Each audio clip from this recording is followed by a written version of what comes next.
प्रकाश शहाद्या मार्गावरील अपघाताची मालिका सुरू. प्रशासनाच्या निष्काळजीपणामुळेच रोजचे अपघात. वैजाली चौफुलीवर रिक्षा दुचाकीचा अपघात. प्रकाशा येथून शहाद्याकडे जाणाऱ्या मुख्य रस्त्यावरील वैजाली प्रकाशा चौफुली सध्या अपघाताला निमंत्रण देत आहे. सोमवार दिनांक 17 रोजी पुन्हा एकदा या चौफुलीवर एक रिक्षा आणि दुचाकीचा भीषण अपघात झालाय.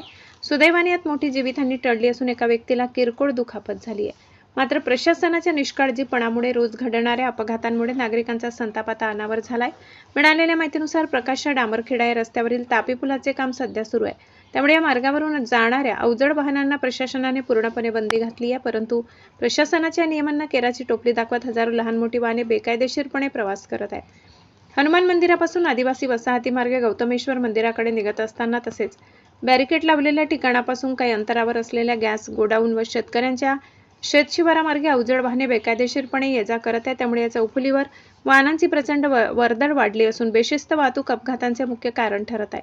वैजाली प्रकाशा चौफुलीवर आणि शहादा रस्त्यावर पोलिसांनी बॅरिकेड्स तर लावले आहेत, पण सर्वात मोठी शोकांतिका म्हणजे येथे एकही कायमस्वरूपी गतिरोधक नाही. प्रशासनाच्या अपुऱ्या व्यवस्थेचा गैरफायदा घेत वाहन चालक बॅरिकेडच्या मधून किंवा बाजूने अत्यंत भरधाव वेगाने वाहने हाकत आहेत. आज झालेला रिक्षा आणि दुचाकीचा अपघात अशात बेशिस्त ड्रायव्हिंगचा परिणाम आहे. रोजच्या अपघातामुळे स्थानिक नागरिकांमध्ये आणि प्रकाशा तीर्थक्षेत्राला पायी येणाऱ्या भाविकांमध्ये तीव्र संतापाची लाट पसरली आहे. केवळ बंदी घालून उपयोग नाही, तर कडक कारवाई आणि कायमस्वरूपी उपाययोजना करणे गरजेचे आहे, अशी संतप्त प्रतिक्रिया व्यक्त केली जात आहे. तापी पुलाचे काम पूर्ण होईपर्यंत या धोकादायक वळणावर कायमस्वरूपी ठोस गतिरोधक किंवा सिग्नल व्यवस्था तातडीने उभारावी, अशी जोरदार मागणी प्रकाशा ग्रामस्थ व भाविकांकडून केली जात आहे. आता प्रश्न असा उपस्थित होतो की प्रशासन आणखी मोठ्या अपघाताची किंवा एखाद्याचा बळी जाण्याची वाट पाहत आहे का?